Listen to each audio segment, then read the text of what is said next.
This is the first scene of a play called You and Yours that I wrote and I'm working on, and I'm so psyched that Max Casella is here and Victor Williams are here to read the first scene of this play. First meeting a subway station platform, Ralph stands before a wool cap with some change in it. Excuse me. You can help me out, brother. Actually, I'm sorry, but could you just move down a little bit?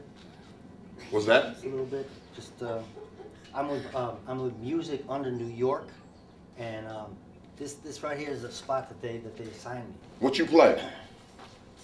It's called a titter-tot. It's an instrument from southern Malaysia. A titter-tot? Yes. Yes. Could you move down a little bit?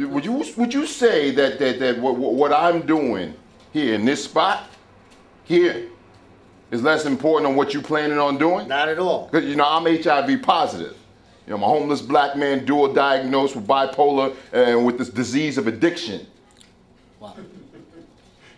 I'm sorry to hear that. Yeah, you're a white man, you know, well-fed one at that, out here to make some money playing a titter-tot. Ron begins to play the titter-tot. You know, that's some annoying sounding shit, man. You know, that's some kind of Malaysian way of torturing a motherfucker, give you a damn headache.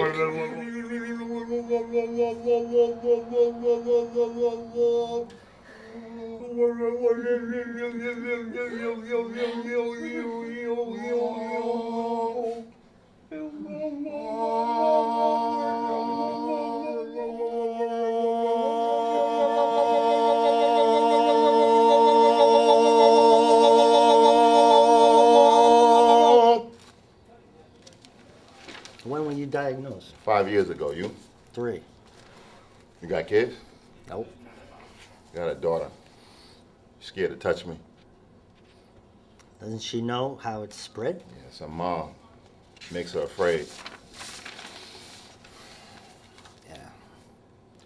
I haven't told my father. Why not? Just, since my mom passed, I don't know, maybe I never will. Hey,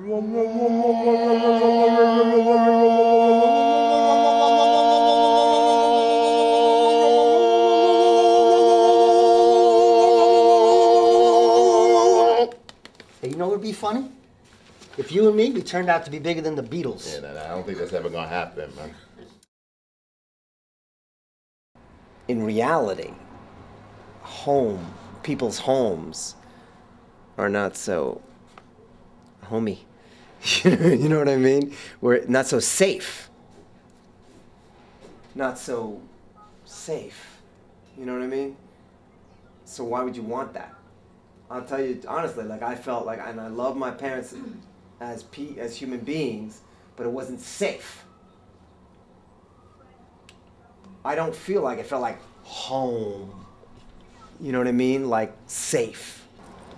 I mean, there's the home from which you physically and literally and biologically came from, but there are times that I think as you go out into the world, there's something that you're looking for. There's something that you're trying to create and formulate for yourself, whether it's the work we do, which you can call home, a place that you can be totally free.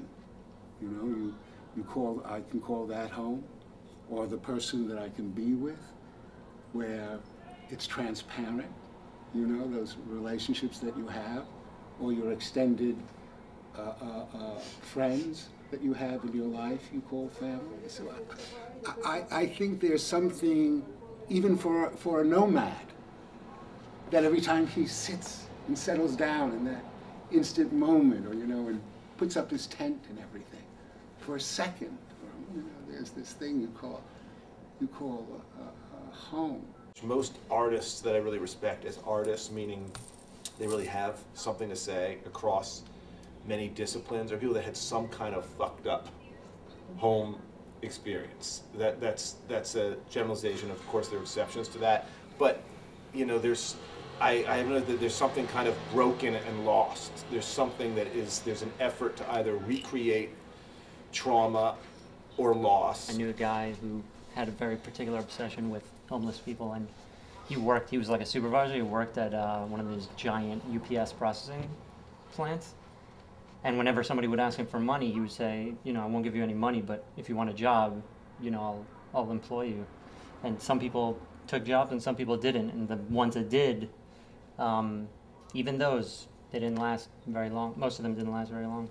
I think we forget the flip side of that. If we see people who are homeless, that we're also maybe assuming they want a home, and that's not accurate. Right. A lot of homeless people chose to leave a good home because of mental illness. You sometimes walk past a homeless person and been afraid to talk to them. It's because, you know, in my experience, a lot of them are mentally ill, whether they've been diagnosed or undiagnosed.